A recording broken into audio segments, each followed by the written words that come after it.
my friends, Amy Cohen from Strongest Minds. So I want to talk to you today about stuck, being stuck. So many women talk to me about this. So many women come to me about this. I mean, girls that are going into college as well as women that are in their 40s, 50s, and 60s that feel stuck in their life, and time keeps going by and nothing is changing because you don't know how to get out of stuck. So that's what I want to talk about today. I almost feel like being stuck, it's progressive. It starts out as a feeling of boredom, right? We have our routine, you have to take care of the kids, you have a job that you have to go to every day, you have things that you have to do, you've reached your goals, now you've been in it. Maybe you've bought a house, have a mortgage, the kids are in school, there is that routine, you let the dogs out every day, and life just becomes mundane. But even more so, you've reached this peak where you are in your job or in your career, and you just don't feel that lust for it anymore. But you feel like you have to keep on going because you have bills to pay, right? You feel stuck. But it's not so bad in the beginning. Then a little time goes by and life has not changed at all. You're still doing that job. You're becoming a little depressed, just not excited about life anymore. But you stay where you are because of your responsibilities. You feel that this is where you're supposed to be. And then another few years goes by, possibly a year, 6 months, 3 years, whatever it is goes by. Now you are totally depressed. Honestly, you're not happy in your life anymore. You might not be feeling depression, but you are not feeling yourself. You are not excited. There's no passion in your life, in your relationship, in your home life. You are just going day to day for that daily structure, maybe even going paycheck to paycheck, or maybe you're making a lot of money and feel stuck because you can't leave that job because of the amount of money you're making. So over time, it really begins to affect you. It affects your mind. Once it affects your mind, it affects your body, and it affects your soul. And so now you're feeling this depression and you really don't know why or don't know what to do with it or do about it. So you go to the doctor and you say, I am just not myself. Can you give me something because I'm depressed? And then you go on a medication, you take the pill. And you might not be feeling that sadness or that thick energy anymore, but you're still not excited. And there is only one reason why this is happening, and it's because you are not fulfilling your purpose. You came on this earth with a purpose. You came to do something very specific to your own individual life, and you have been reaching your goals. But something happens where we start to fall into this, okay, I've reached my goals, I'm at my career, maybe it's even a career you don't like and would love to change but feel stuck because you still owe money on it. It's going to come. There's a reason why you were in that career. There's a reason why you went to the schooling. But the truth of the matter is that you are stuck. You have no passion. You are depressed because you are not fulfilling your next goal. Your soul is telling you that there is something that you need to be doing right now. And the next level up, whatever it is. And you are suppressing that. You are pushing it down. And when that happens, depression comes, anxiety comes, all of these different fears, anger, all of these different ailments begin to creep into your life and affect your soul, affect your mind, because you're suppressing. And when you suppress, you become ill. So what are the steps to get out of this? There are 2 steps that will take you out of this. First there are things that you have to figure out. Do you know what you want to do in your heart and just you're not sure how to get there? Do you have ideas of what you would like to do but not exactly sure? Do you have no idea of what you want to do, but you know that you are not happy anymore? Okay, that's where the steps come in. So the first thing you have to do is sit and examine Sit and think. Just sit somewhere by yourself and think about, if I can do anything, what would it be? It could be something simple like volunteering, or it could be something totally radical like changing your career. But whatever it is, it's in your soul. So you think about that and don't run from it. Just think about it and write it down. Write down what you wish you could be doing. Write down the money you want to be making. Write down what you want to see for your family, what you want to see for your relationships, what you want to see for yourself. And if you're not in a relationship and really want to be in a relationship, that's something to examine as well. Why am I not in a relationship? Is it around self-worth? I mean, that's totally other video we could get into. Am I choosing a partner that is worthy of me? Is something to think about. So you're still stuck in all of these different places. And so the first thing to do is that you need to examine what it is in your life. What is the story you are telling yourself as to why you could not have the things you want, is the next step. So you've written out everything you'd really like to see for yourself, for your family. And now you're writing about, what is that story that I am telling myself as to why I can't have it?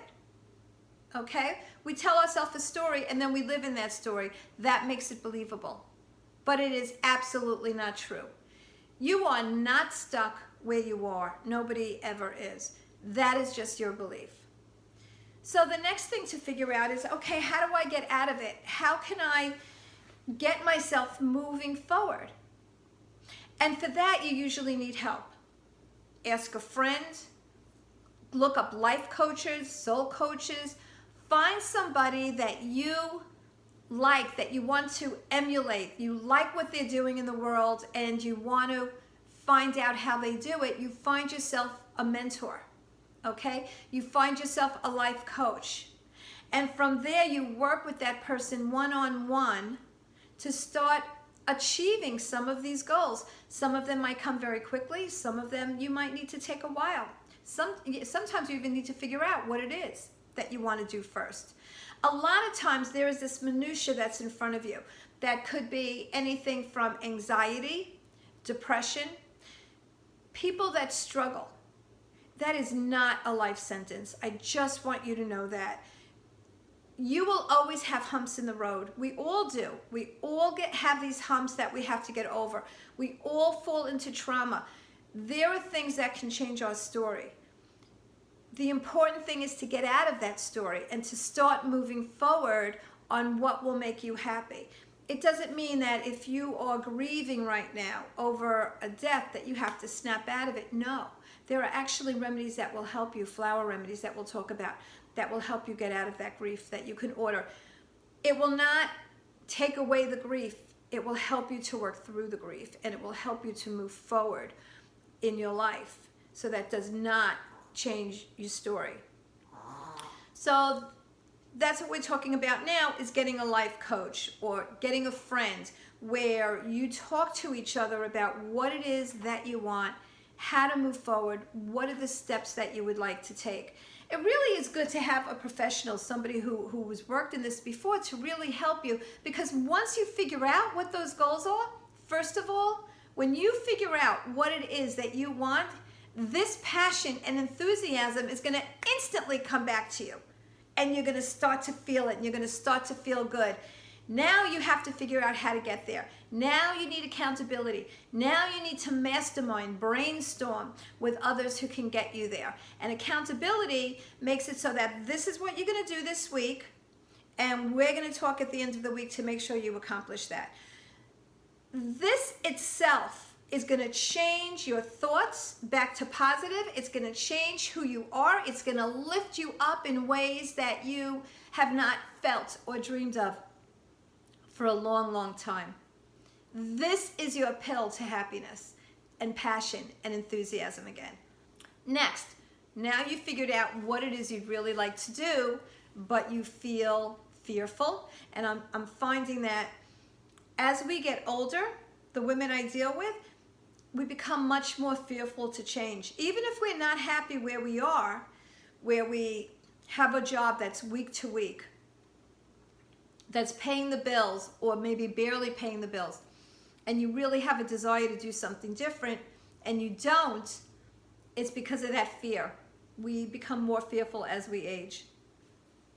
Okay, so we know we need a life coach, and that's the first place to start. Even if it's a friend, if you feel like you can't afford it, but I am letting you know that that will be the best investment you ever make in your life. The second thing is using plant medicine. So now you know you are not feeling confident, or you are feeling fearful, or you want to write, but those creative ideas are not flowing to you. That is when you reach for a remedy, and you know that that is my expertise. So you look up plant medicine, plant flower remedies for creativity, flower remedies for confidence, flower remedies for fears, flower remedies for manifesting abundance, whatever it is. And you will find that there are plant extracts made by people all over the world that move you back into balance. What happens is we become so out of balance by going over each of these humps that we start to feel negative or think negative thoughts or go into anxiety and go into anger or live in depression. And it is enough when you are struggling with that to get out of it. When I work with clients that have anxiety and or depression, you can't think of purpose. You can't think of what's in front of you and what you want to do for the rest of your life. You are so stuck in trying to get through each day when you struggle that none of that other stuff matters. It doesn't count. It's about opening your eyes in the morning, being able to get yourself out of bed without a panic attack or without that intense depression. So we use plant medicine, which is incredibly powerful to get rid of that. That's when life opens up and purpose opens up, and you start to think about what I can do next, because you could breathe now. You start to feel good. You are becoming the person you used to be. You are getting back to yourself. Everything comes in steps. It's all steps. So we also use plant medicine, flower remedies, to help our fears, to help confidence, to help anger. You are an incredibly confident person. But as life goes on and we go over these humps, we begin to change. Plant medicine, these extracts take you back from that negative state of mind and move you back into a positive state of mind. And that's when you start to feel unstuck. There are even remedies for getting unstuck. That's when you start to feel like, oh my God, okay, I can do anything. What is it that I want to do? How do I get there? What are the steps I take? Okay, first I need to do this, then I need to do this, then I need to do this. And I could work for 6 months and study at night or whatever it is. The solutions are going to come to you. Life is based on solutions, not sitting in your challenges. And I use the word challenges. I never use the word problems. It's not about sitting in your challenges. It's about figuring out the solution. And if you can do that, you can do anything. And go to people that can help you. You are not alone. There are people that have the information to help you. And they know how. They're experts. We have experts all around us, and that's what we do. We access the experts to help. If you like this video, if you have any questions, please write them in the comments below. Let me see how you feel. I will answer them for you. Subscribe to our YouTube. Get on my email list. My website is strongestminds.com. And ladies, let's move you forward. You are never, ever stuck. I promise you that. Goodbye, everybody.